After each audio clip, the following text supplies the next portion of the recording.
आज हम लोग पश्चिमी राजनीतिक चिंतन की एक प्रमुख विचार दृष्टि, जिसको कि उपयोगितावाद कहते हैं, उसके कुछ मूलभूत सिद्धांतों को समझते हुए उसके मुख्य प्रतिपादक जेरेमी बेंथम का अध्ययन प्रारंभ करेंगे।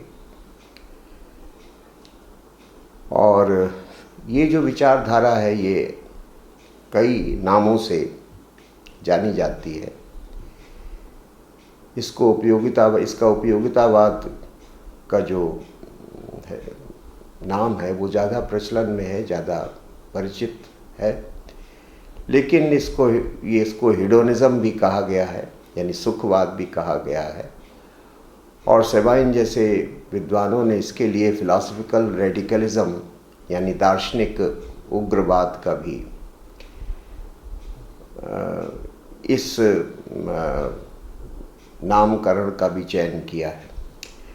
तो चाहे उसको सुखवाद कहें, चाहे उसको उपयोगितावाद कहें, या चाहे उसको दार्शनिक फिलॉसफिकल रेडिकलिज्म कहें, मोटे तौर से वो सब एक ही प्रकार की चीज़ें हैं। यद्यपि सुखवाद के, हिडोनिज्म के कई प्रकार हुए हैं चिंतन के इतिहास में, पाश्चात्य चिंतन के इतिहास में। जो आधुनिक उपयोगितावाद है, इसके जो सोर्सेज हैं वो तो एक तो यूनानी विचारधारा जिसको एपिक्यूरियनिज्म कहते हैं, जो एक प्रकार के सुखवादी दर्शन का प्रतिपादन करती है।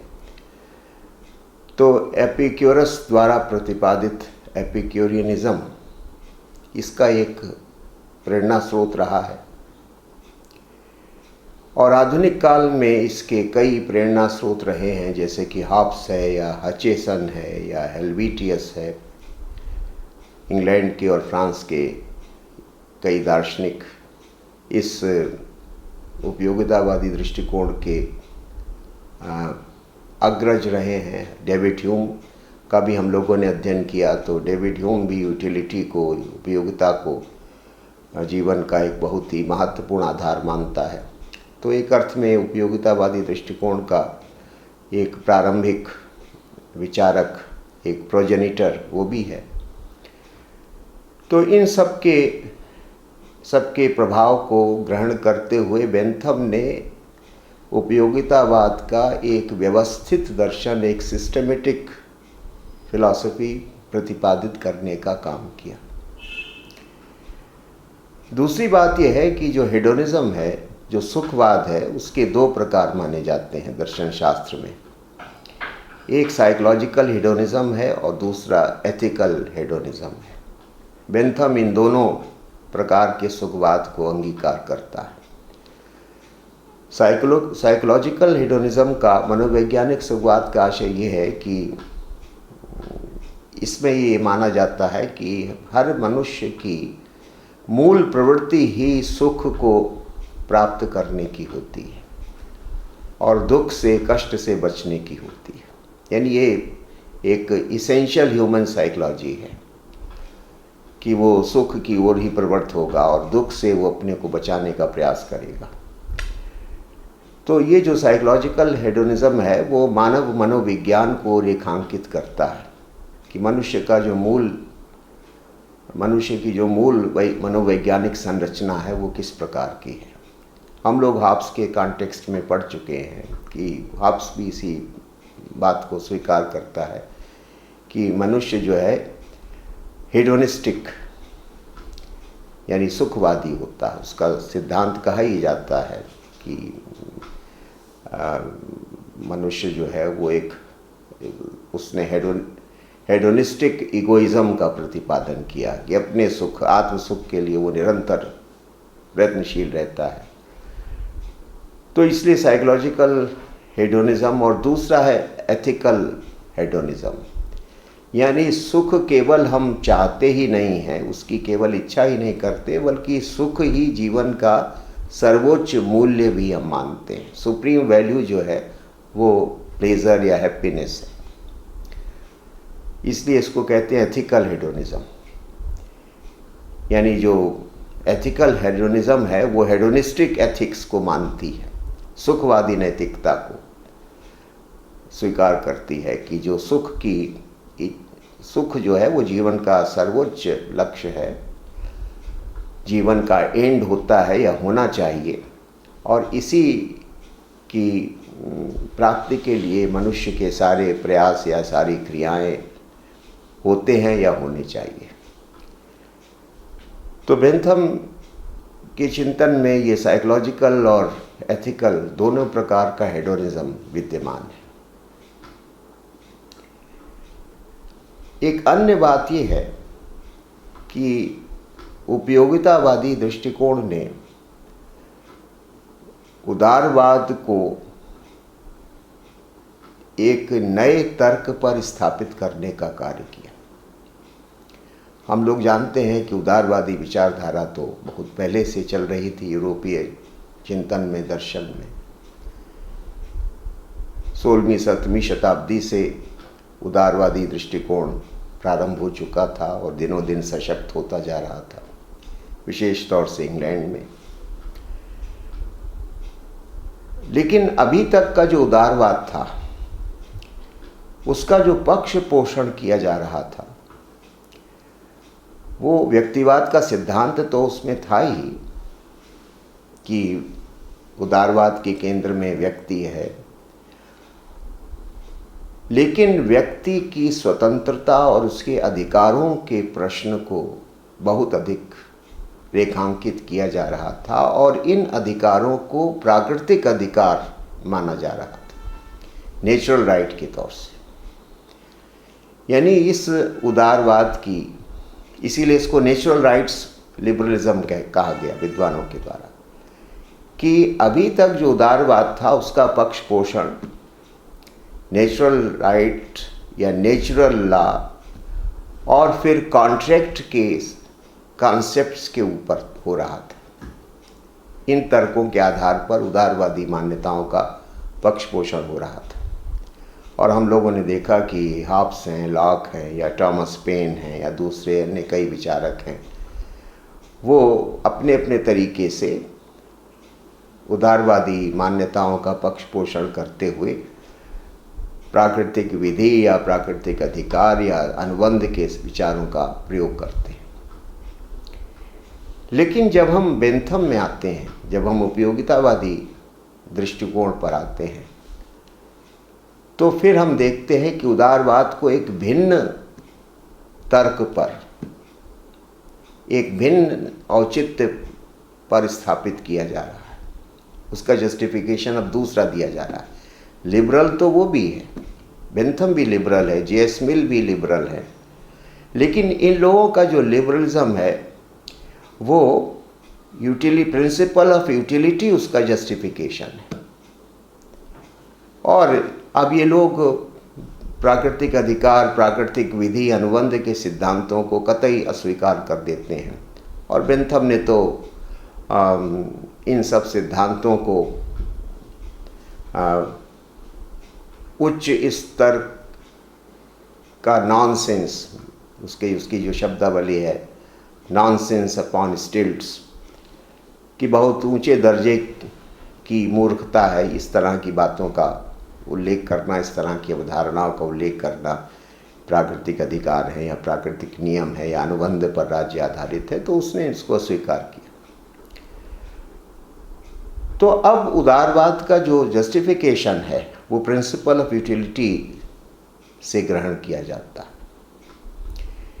तो इसलिए अब उदारवादी दर्शन के आधार में एक संशोधन होता है। आगे भी कई अन्य दृष्टियों से संशोधन हुए और अब प्रिंसिपल ऑफ यूटिलिटी जो है वो लिबरलिज्म को सस्टेन करता है, सपोर्ट करता है। तो इसलिए ये यूटिलिटेरियन लिबरलिज्म अब हमारे सामने आता है।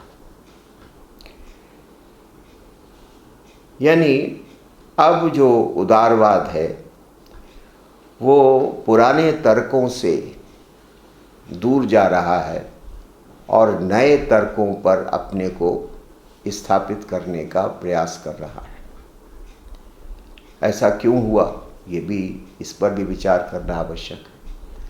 ऐसा इसलिए हुआ क्योंकि सामाजिक राजनीतिक जीवन की परिस्थितियों में एक बड़ा बदलाव आ रहा था। 17वीं 18वीं शताब्दी का जो यूरोप था, जो यूरोपियन सोसाइटी थी, वो इसेंशियली, या यूरोपियन इकोनॉमी थी, वो इसेंशियली एग्रेरियन थी, कृषि परक थी, ग्रामीण अर्थव्यवस्था थी, कृषि पर आधारित अर्थव्यवस्था का समाज था। लेकिन अब जो 18वीं 19वीं शताब्दी का यूरोपीय समाज है या यूरोपीय अर्थव्यवस्था है, अब वो एक कमर्शियल सोसाइटी या एक इंडस्ट्रियल सोसाइटी में प्रवेश कर चुकी है। इसलिए अब नए तर्कों के आधार पर व्यक्ति स्वातंत्र का या व्यक्ति की महत्ता का या राज्य का कार्यक्षेत्र सीमित होना चाहिए, इनका पक्ष पोषण अब एक नए तर्क से करना था। क्योंकि नेचुरल राइट वगैरह के जो तर्क थे वो एग्रेरियन सोसाइटी के लिए तो सूटेबल थे, उनके लिए तो ठीक थे, लेकिन एक इंडस्ट्रियल सोसाइटी में जिसमें इतना अन्याय बढ़ रहा था, इतनी विषमता बढ़ रही थी, और अब वो समाज बिल्कुल एक नई दिशा में प्रवेश कर चुका था। सोसाइटी की संरचना इंडस्ट्रियल या कमर्शियल हो चुकी थी। तो अब इस समाज में, और जिसका उद्देश्य जीवन में अधिक से अधिक सुख की वृद्धि करना हो चुका था, तो इसलिए अब उदारवाद को, 18वीं 19वीं शताब्दी के उदारवाद को एक नए तर्क की तलाश थी, और वो नया तर्क बेंथम के प्लेजर पेन प्रिंसिपल से मिला। यानी जैसे जैसे समाज और समाज की अर्थव्यवस्था एग्रेरियन स्टेज से इंडस्ट्रियल स्टेज की ओर मूव करती है, वैसे वैसे व्यक्ति स्वातंत्र का प्रश्न अपने लिए नए तर्क तलाश करता है, अपने लिए नए औचित्य तलाश करता है, और उसमें उपयोगितावाद का उदय होता है। क्योंकि उपयोगितावादी जो हैं वो राज्य के कम से कम नियंत्रण या हस्तक्षेप के पक्षधर हैं। अब वो प्रॉपर्टी की जो सैंक्टिटी, लैंडेड प्रॉपर्टी की सैंक्टिटी जिस तरह से एक एग्रेरियन सोसाइटी में मानी जाती थी, इंडस्ट्रियल सोसाइटी में उस तरह से तो अब नहीं मानी जा सकती। तो ये सब एक जो परिवर्तन हो रहा था, उस परिवर्तन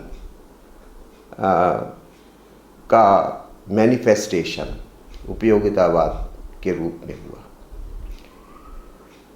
और फिर एक प्रारंभिक में एक जो सबसे महत्वपूर्ण एक अन्य पक्ष है वो ये कि बेंथम मूलतः एक दार्शनिक नहीं है, वो फिलॉसफर नहीं है। यद्यपि अभी हाल में बेंथम की कुछ रचनाएं प्राप्त हुई जिनके आधार पर विद्वानों ने निष्कर्ष निकाला कि बेंथम एक उच्च कोटि का दार्शनिक भी है, लेकिन ये तो अभी हाल के कुछ तर्क हैं, कुछ निष्कर्ष हैं बेंथम की कुछ मैन्युस्क्रिप्ट के प्राप्त होने के बाद के।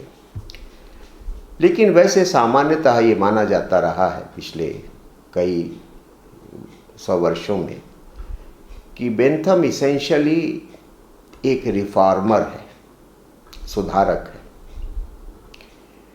और फिलॉसफर वो बाद में है। क्योंकि उसके चिंतन का जो मूल उद्देश्य है वो पहले लीगल और उसके बाद पॉलिटिकल रिफॉर्म्स करना था। और उस जैसा कि अभी मैंने बताया कि क्योंकि इंग्लैंड की सोसाइटी अब एग्रेरियन सोसाइटी से इंडस्ट्रियल सोसाइटी में तब्दील हो रही थी, तो अब जो पुराने कानून थे, जो पुरानी मान्यताएं थीं, जो पुरानी कानूनी संस्थाएं थीं, अब वो रेलिवेंट नहीं रह गई थीं। जो उस समय के एक बहुत बड़े जूरिस्ट थे ब्लैकस्टोन, जो कि उस पुरानी विधि व्यवस्था और पुराने ज्यूरिस्प्रूडेंस के बड़े प्रबल पक्षधर थे, बेंथम का उन्हीं से मुख्य विवाद हुआ। तो बेंथम का ये विचार था कि अब हम जिस कमर्शियल इंडस्ट्रियल सोसाइटी में आ गए हैं, उसमें आने के बाद अब हमें अपने लीगल और पॉलिटिकल सिस्टम को ड्रेस्टिकली चेंज करना पड़ेगा, बहुत बड़े पैमाने पर परिवर्तित करना पड़ेगा, क्योंकि अब हमें कमर्शियल और इंडस्ट्रियल सोसाइटी की जो रिक्वायरमेंट्स हैं उनके हिसाब से इंग्लैंड की आर्थिक व्यवस्था को, इंग्लैंड की कानूनी व्यवस्था को, इंग्लैंड की राजनीतिक व्यवस्था को परिवर्तित करना चाहिए। यही उसका मुख्य उद्देश्य था। यद्यपि वो एक बहुत अच्छा विधि शास्त्री था, लेकिन उसकी रुचि सिद्धांत में कम, यूरिस्प्रूडेंस में कम, कानून के व्यावहारिक क्षेत्र में या राजनीति के व्यावहारिक जगत में ज़्यादा थी। तो इसलिए बेंथम एक रिफॉर्मर है, एक सुधारक है, और एक ऐसा सुधारक जो कि कमर्शियल इंडस्ट्रियल सोसाइटी के इंग्लैंड को के इकोनॉमिक, लीगल और पॉलिटिकल सिस्टम को रीस्ट्रक्चर करना चाहता है। और उसने बहुत सारे सुझाव भी दिए, बहुत कुछ उसने किया भी। विद्वानों ने गणना की है कि बेंथम के प्रभाव से कितने कानून इंग्लैंड में बदल दिए गए। तो वो उसने काम, उसमें उसको सफलता भी मिली, यद्यपि जितना वो चाहता था उतना वो अपने जीवन काल में तो नहीं कर पाया। तो इस प्रकार से ये कुछ प्रारंभिक बातें हैं जो कि उपयोगितावादी चिंतन की पीठिका के रूप में हमें जाननी चाहिए। अब बेंथम का जहाँ तक जीवन काल का प्रश्न है, वो 1748 में उसका जन्म हुआ और 1932 में उसका देहांत हुआ। 1832 में उसका देहांत हुआ। 1832 के वर्ष का इंग्लैंड के राजनीतिक और संवैधानिक इतिहास में साधारण महत्व है, क्योंकि इसी वर्ष इंग्लैंड में फर्स्ट रिफॉर्म बिल पास हुआ था कि जिसके द्वारा मताधिकार का पुनर्गठन किया गया था, उसका विस्तार किया गया था, जो कि बेंथम की बहुत इच्छा थी कि हमें अपने समाज को, अगर अपनी राजनीति को ठीक करना है तो ये जो मताधिकार है इसका विस्तार और इसका पुनर्गठन करना बहुत आवश्यक है। तो 1832 में उसका देहांत हुआ। वो एक विधि शास्त्री भी था, एक अर्थशास्त्री भी था। एडम स्मिथ से उसका बड़ा निकट संबंध था। दोनों निरंतर विचार विमर्श भी करते रहते थे। दोनों ही इंग्लैंड के थे और बेंथम ने भी आर्थिक जीवन की पुनर्रचना के संदर्भ में कई सुझाव और कई सिद्धांत प्रतिपादित भी किए हैं। बेंथम की वैसे तो कई रचनाएं हैं, लेकिन जो उसकी सबसे ज़्यादा जो प्रसिद्ध कृतियां हैं वो दो हैं। जो सबसे पहली उसकी कृति है, जो कि उसने अपने लेखन के क्षेत्र में आने के बाद सबसे पहले जो पुस्तक लिखी व्यवस्थित, वो है अ फ्रेगमेंट ऑन गवर्नमेंट, शासन पर विचार, अ फ्रेगमेंट ऑन गवर्नमेंट। और दूसरी पुस्तक जिसमें कि उसने नैतिकता और कानून के क्षेत्र में सम्यक सिद्धांत क्या होने चाहिए और उनके आधार पर कैसे इनका पुनर्गठन होना चाहिए उपयोगितावादी आधारों पर, इसका प्रतिपादन करते हुए दूसरी किताब लिखी, principles of morals and legislation, जो उसकी काफ़ी प्रसिद्ध पुस्तक है। अब अपने ग्रंथों में उसने जिस उपयोगितावाद का प्रतिपादन किया उसके कुछ मूलभूत सिद्धांतों को हमें समझ लेना चाहिए।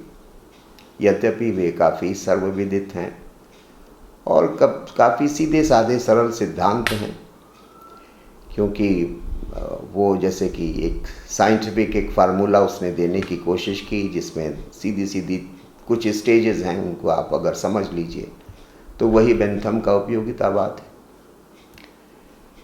पहली बात तो उसने कही कि जो प्लेजर पेन प्रिंसिपल, ये जिसको वो प्रिंसिपल ऑफ यूटिलिटी भी कहता है।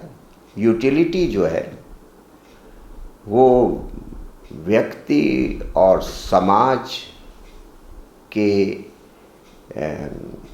यानी इंडिविजुअल और सोसाइटी के निर्णयों का आधार होनी चाहिए, क्योंकि ये जो यूटिलिटी है यानी ये जो प्लेजर है, यूटिलिटी मतलब प्लेजर या हैप्पीनेस, यद्यपि प्लेजर और हैप्पीनेस में बहुत भेद होता है, लेकिन उसने लगभग उनको समानार्थी रूप में प्रयोग किया है। तो ये जो सबसे बड़ी सुप्रीम वैल्यू है, सबसे बड़ा क्राइटेरिया है निर्णय लेने का, कार्य करने का, यानी principle of utility is the only criteria और should be the only criteria of thought and action, कि इसके बेसिस पर ही हमें विचार करना चाहिए, इसी के आधार पर हमें कार्य करना चाहिए।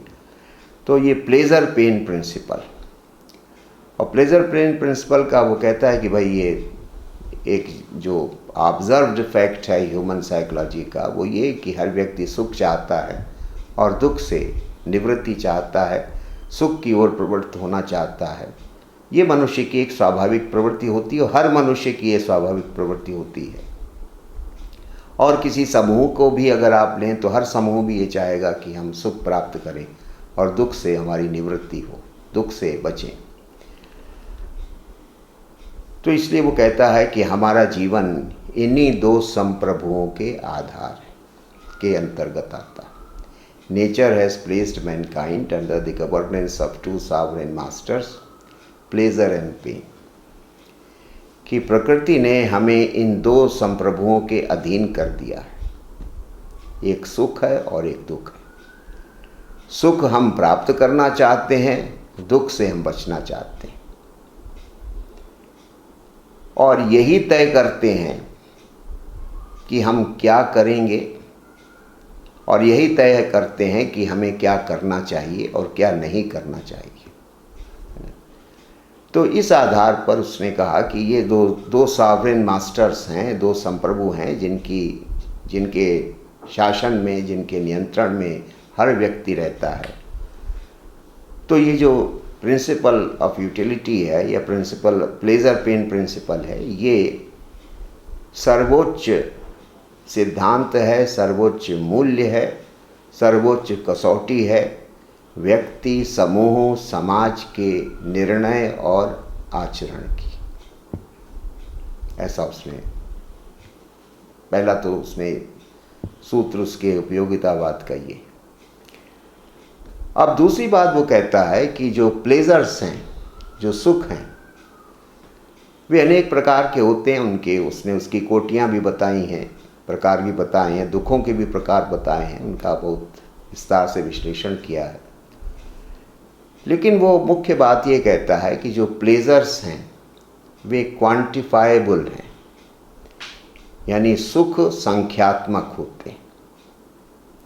सुख संख्यात्मक होने का मतलब यह है कि सारे सुख केवल संख्या की दृष्टि से तो उनमें भेद होता है, लेकिन गुणात्मक दृष्टि से उनमें कोई भेद नहीं होता। जैसे हम ये तो कह सकते हैं कि भाई फला काम करके या फला वस्तु का सेवन करके हमको अधिक सुख मिला, और फला वस्तु का सेवन करके या उसका उपयोग करके या उसको प्राप्त करके हमको कम सुख मिला। लेकिन हम ये नहीं कह सकते कि इस काम को करने से प्राप्त होने वाला सुख गुणात्मक रूप से श्रेष्ठ है, लेकिन इस काम को करने से मिलने वाला सुख गुणात्मक रूप से निकृष्ट है। ऐसा हम नहीं कह सकते। और उसका एक प्रसिद्ध वाक्य है, quantity of pleasure being equal, pushpin is as good as poetry, कि केवल क्वांटिटी मैटर करती है कि सुख ज़्यादा मिला या कम मिला। सुख, सारे सुख एक ही प्रकार के होते हैं, उनमें कोई गुणात्मक रूप से, उनमें कोई क्वालिटेटिव डिफरेंस नहीं होता, उनमें कोई क्वालिटेटिव डिस्टिंक्शन नहीं होता कि सुख तो ये भी है लेकिन ये निम्न कोटि का है, और सुख तो ये भी है लेकिन ये भी उच्च कोटि का है। ऐसा नहीं होता। और इसलिए वो कहता है कि चाहे आप काव्य पाठ करें या चाहे आप पुष्पिन का खेल खेलें या फुटबॉल का खेल खेलें, तो वो सुख दोनों में एक ही प्रकार का मिलेगा। बाकी अपनी अपनी रुचि है कि किसी को उसमें सुख मिल रहा है, किसी को उसमें सुख मिल रहा है, लेकिन उनमें कोई क्वालिटेटिव डिस्टिंक्शन या कोई क्वालिटेटिव डिफरेंस नहीं है कि पुष्पन का खेल खेलने से मिलने वाला सुख लोअर कैटेगरी का है और काव्य पाठ पोइट्री को पढ़ने का सुख कोई हायर कैटेगरी का है। ऐसा कुछ नहीं है। तो वो एक जो साइंटिफिक मेथड का एक तरीका होता है कि चीज़ों को केवल क्वांटिफाइबल ही किया जा सकता है या उनको केवल क्वांटिटेटिवली ही देखा जाना चाहिए। तो बेंथम भी कहता है कि जो सुख होते हैं वे क्वांटिटेटिव होते हैं, क्वालिटेटिव नहीं। तो एक तो उसने दूसरी बात उसने अपने उपयोगितावादी सिद्धांत में ये कही कि गुणात्मक रूप से सारे सुख समान होते हैं, एक ही प्रकार के होते हैं, उनमें जो भी भेद होता है वो केवल मात्रात्मक होता है। अब जब सुख क्वांटिटेटिव है या दुख क्वांटिटेटिव है तो उसको मेज़र भी कर सकते हैं, उसका मापन भी कर सकते हैं, नापतोल भी उसकी हो सकती है। जैसे कि वस्तुओं की, कमोडिटीज़ की हम करते हैं नापतोल, तो उसी तरह से सुख यानी भावनाओं की भी कभी मेज़रमेंट हो सकता है, उनका भी नापतोल किया जा सकता है। बड़ा विचित्र सिद्धांत था, लेकिन बेंथम ने कहा। और उसने एक फैलिसिफिक कैलकुलस भी दिया, एक सुख मापक पद्धति भी दी और कहा कि ये इस सुख मापक पद्धति में ये 6 इसके इंडिकेटर्स हैं। इन 6 कसौटियों पर व्यक्ति कोई कार्य करने से पहले इन 6 कसौटियों पर उस कार्य को कसे और अगर उसको लगे कि इन 6 आधारों पर कुल मिला के जो हमें सुख मिलेगा, जिसको वो हैप्पीनेस कहता है, वो ज़्यादा है और इन 6 आधारों पर जो मिलने वाला दुख है वो कम है या नहीं है, तो उसको फिर वो काम करना चाहिए जिसमें कि हैप्पीनेस यानी उसको आनंद मिल रहा है, सुख मिल रहा है।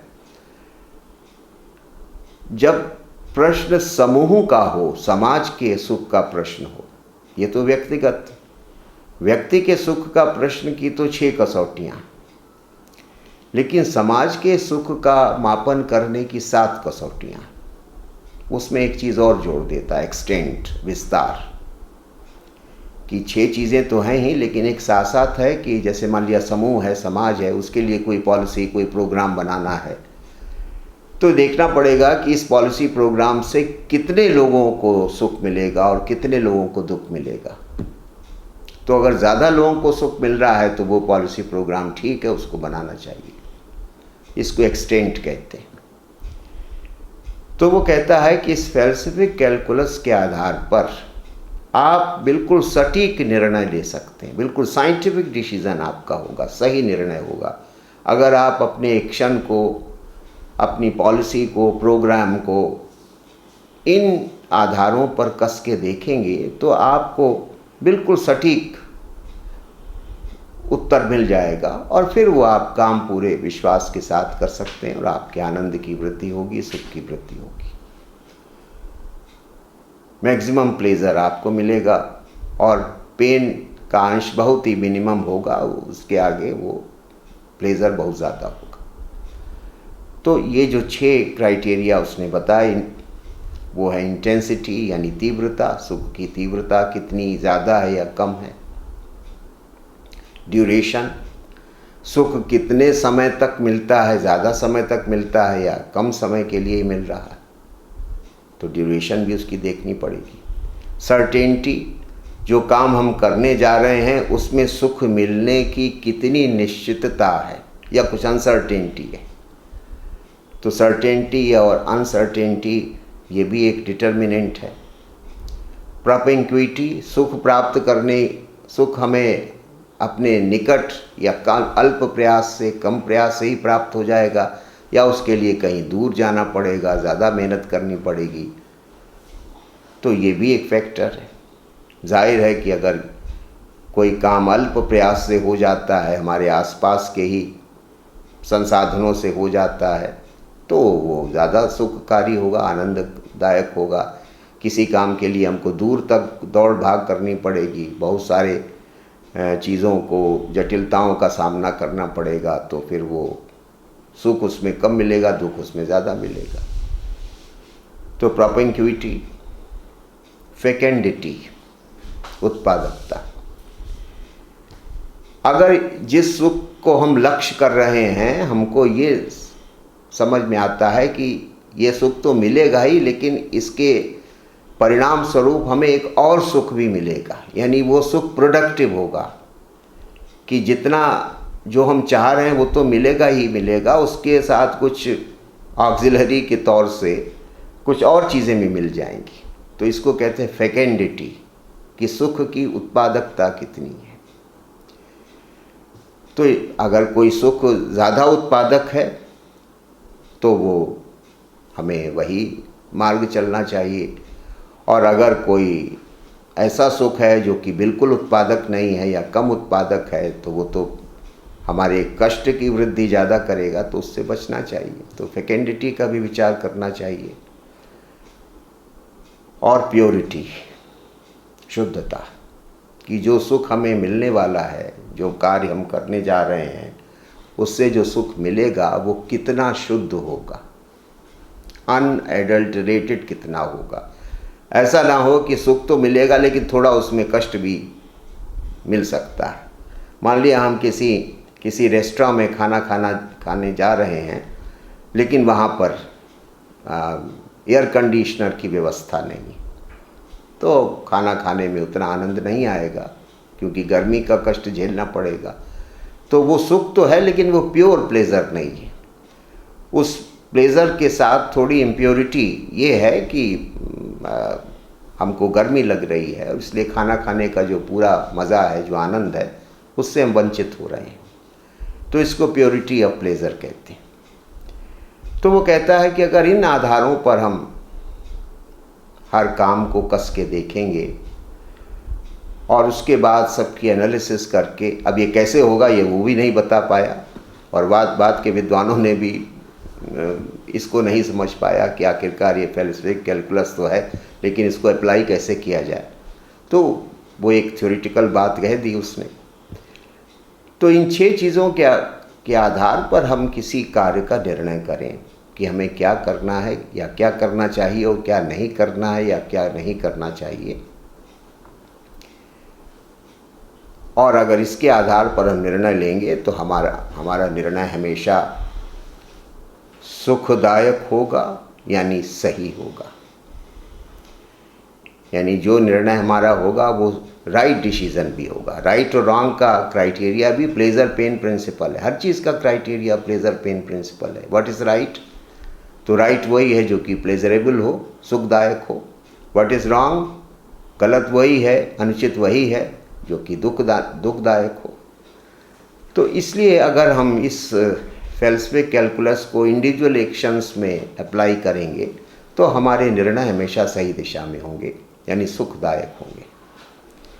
अब अगर हमें समाज या समूह के विषय में कोई नीति कार्यक्रम बनाना है, मान लिया जो कि काम गवर्नमेंट्स करती हैं, चाहे वो लोकल गवर्नमेंट्स हों, चाहे वो प्रोविंशियल हों, चाहे वो देश की सरकार हो, या मान लिया कोई ऑर्गेनाइजेशन हो जैसे कि लाइफ इंश्योरेंस कॉरपोरेशन अपने कर्मचारियों के लिए कोई पॉलिसी बनाना चाहता है, कोई प्रोग्राम बनाना चाहता है, तो वहाँ पर वो इस बात का विचार करे कि इस पॉलिसी प्रोग्राम से कितने कर्मचारियों को लाभ होगा, यानी सुख मिलेगा, और कितने कर्मचारियों को कुछ कष्ट हो सकता है, यानी उनको दुख मिल सकता है, यानी उनकी हानि हो सकती है। और वो पॉलिसी प्रोग्राम हम अल्टीमेटली अडॉप्ट करें, स्वीकार करें, जो अधिकतम लोगों के अधिकतम सुख की वृद्धि करने वाला हो। ये उसने एक यार्डस्टिक दे दी कि किसी समूह, किसी समाज, किसी राज्य के लोगों के लिए कोई पॉलिसी प्रोग्राम बनाते समय हमें जिसको कहते हैं बहुमतवादी दृष्टिकोण से विचार करना चाहिए, मेजॉरिटेरियन व्यू पॉइंट से विचार करना चाहिए कि मेजॉरिटी को प्लेजर मिलेगा या नहीं मिलेगा, और वो पॉलिसी प्रोग्राम उचित है जो कि मेजॉरिटी को क्योंकि गुड और प्लेजर वो इक्वेट कर देता है, जैसे कि वो हैप्पीनेस और प्लेजर को इक्वेट करता है, इसी तरह से गुड और प्लेजर को भी वो इक्वेट करता है, दोनों को समानार्थी मान लेता है, जो कि बिल्कुल उचित नहीं है। जो गुड है वो प्लेजरेबल भी हो या जो प्लेजरेबल हो वो गुड भी हो, ये कोई आवश्यक नहीं, लेकिन बेंथम दोनों को इक्वेट करता है। इसलिए वो कहता है कि जब हमें समूह या समाज या राज्य के विषय में कोई नीति निर्णय करना है तो हमें अधिकतम लोगों के अधिकतम सुख के फार्मूले के आधार पर निर्णय करना चाहिए। तो आप सुचारू रूप से कार्य कर पाएंगे, शासन संचालन कर पाएंगे, समाज का हित साधन कर पाएंगे, लोगों का कल्याण कर पाएंगे। यानी principle of utility individual action का भी क्राइटेरिया है और ग्रुप एक्शन का, सोशल या पॉलिटिकल एक्शन का भी क्राइटेरिया। तो उसका ये greatest good of the greatest number का जो विचार है वो बहुत प्रचलित रहा। अधिकतम लोगों का अधिकतम सुख, जब तक कि इसको बाद में खंडित नहीं किया गया और कहा गया कि ये तो नैतिक नहीं बल्कि एक अनैतिक सिद्धांत है। लेकिन बेंथम ने इसी क्राइटेरिया को मॉरल माना कि जो अधिकतम लोगों को अधिकतम सुख दे वही नीति कार्यक्रम नैतिक है, उचित है, सम्यक है। और इस प्रकार से वो मेजॉरिटेरियन डेमोक्रेसी के लिए एक अन्य तर्क प्रतिपादित करता है।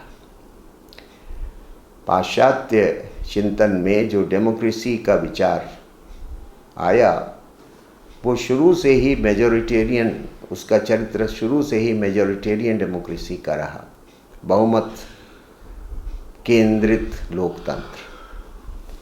तो उसने कहा कि ये इसमें कुछ भी अनुचित नहीं है, there is nothing immoral, there is nothing unethical about it. तो ये उसका फेल्सिफिक कैलकुलस है और इसको ग्रुप एक्शन या इंडिविजुअल एक्शन पर कैसे अप्लाई किया जाए इसका उसने एक स्वरूप दिया है। फिर उसने एक अन्य महत्वपूर्ण बात ये कही जिसको कि दर्शन के क्षेत्र में कॉन्सिक्वेंशियलिज्म की अवधारणा कहा जाता है, परिणामवाद। बेंथम कहता है कि मोटिव इम्पॉर्टेंट नहीं होता बल्कि कॉन्सिक्वेंसेस इम्पॉर्टेंट होते हैं, रिजल्ट इम्पॉर्टेंट होते हैं। आप कोई कार्य करने जा रहे हैं, ये देखिए कि परिणाम में आपको सुख मिलेगा, तब आपको वो कार्य करना चाहिए। भाव आपका क्या है, मोटिव आपका क्या है, ये कोई इम्पॉर्टेंट चीज़ नहीं। भाव की शुद्धता नहीं, परिणाम की निश्चितता आधार होती है नैतिकता का, ऐसा उसका मानना। तो इसलिए जो प्रिंसिपल ऑफ यूटिलिटी है, it is concerned with the consequences of the action और the results of the action, not with the motive. अब ये एक अजीब मॉरल थियरी है कि जिसमें मोटिव जो है वो कतई इम्पॉर्टेंट नहीं। भारतीय दृष्टि में तो भाव का बड़ा महत्वपूर्ण है कि बहुत ही महत्वपूर्ण कारक है कि किस भाव से आप किसी कार्य को कर रहे हैं। और यहाँ तक कहा गया कि जिस भाव से कार्य किया जाता है उसी प्रकार के उसके परिणाम होते हैं। यानी परिणाम से अधिक महत्वपूर्ण स्थान हमारे भारतीय नीति दर्शन में भाव का, मोटिव का, इंटेंशन का माना गया। लेकिन बेंथम कहता है कि नहीं, मोटिव है इंटेंशन नहीं बल्कि कॉन्सिक्वेंसेस, रिजल्ट्स। अगर किसी कार्य के परिणाम सुखदायक होने वाले हैं, ऐसा लगता है कैलकुलेट करके फेल्सिफिक कैलकुलस से, तो वो कार्य करना चाहिए। वो कार्य सही है, श्रेष्ठ है, करने योग्य है। अगर नहीं तो फिर उससे बचना चाहिए, वो पॉलिसी प्रोग्राम या वो कार्य नहीं करना चाहिए।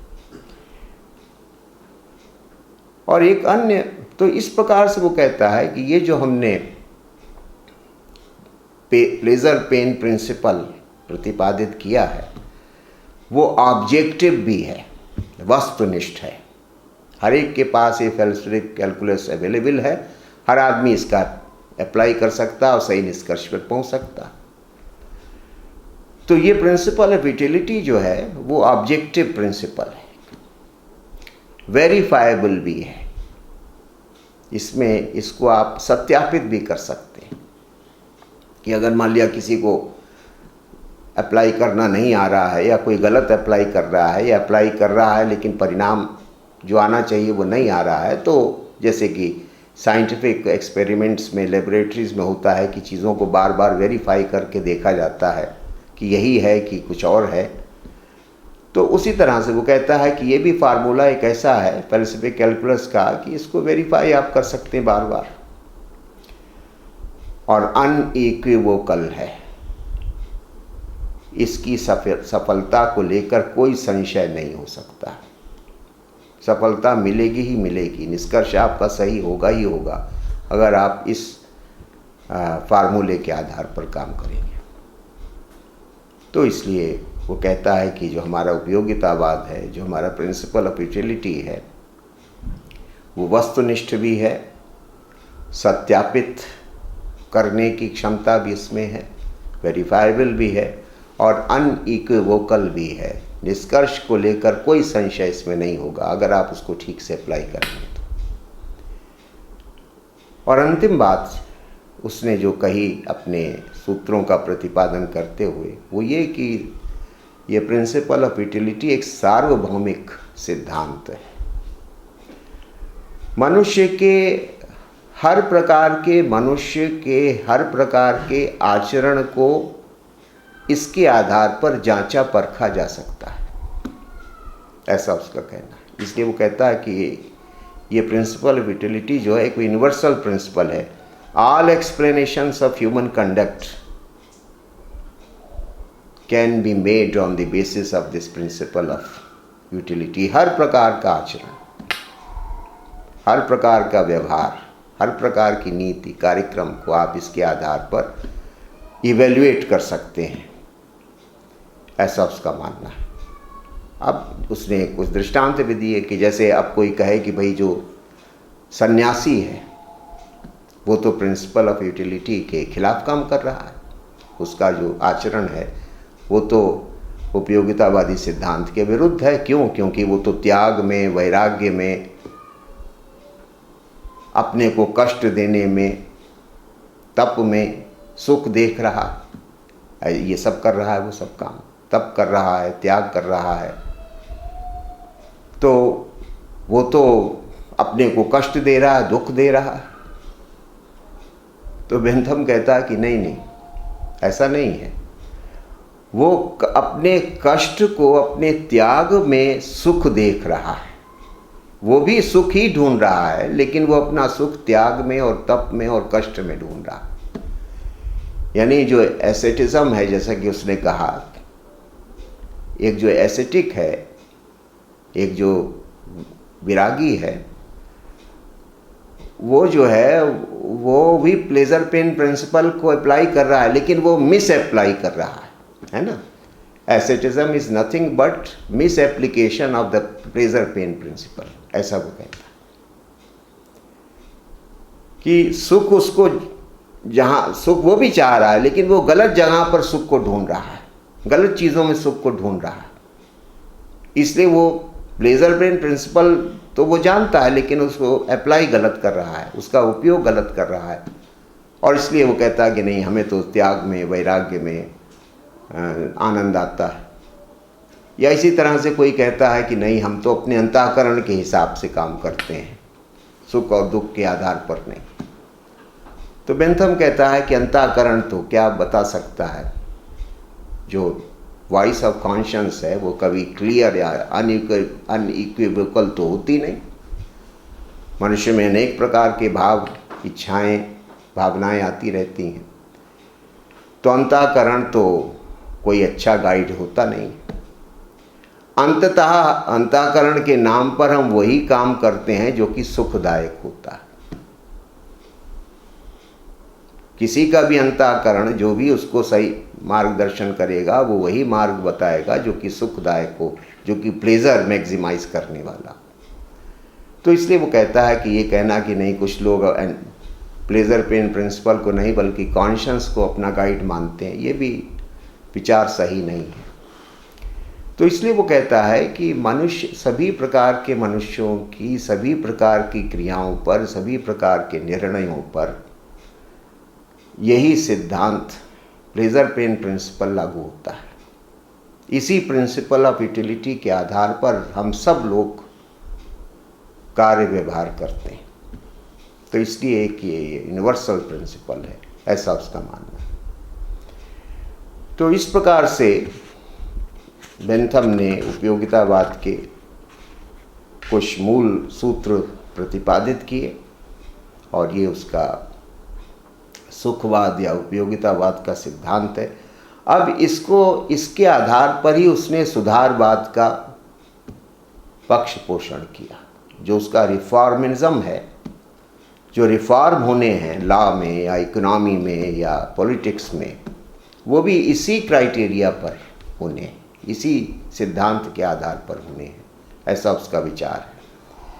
यानी प्रिंसिपल ऑफ यूटिलिटी जो है वो यार्डस्टिक है, जिस यार्डस्टिक से अब वो अर्थव्यवस्था को परखेगा, कानून के क्षेत्र को परखेगा, राजनीति के क्षेत्र को परखेगा और उसमें क्या, कहाँ पर क्या कमियां हैं, विसंगतियां हैं, दोष हैं, उनका निराकरण करके उनको सुधारने का प्रयास करेगा।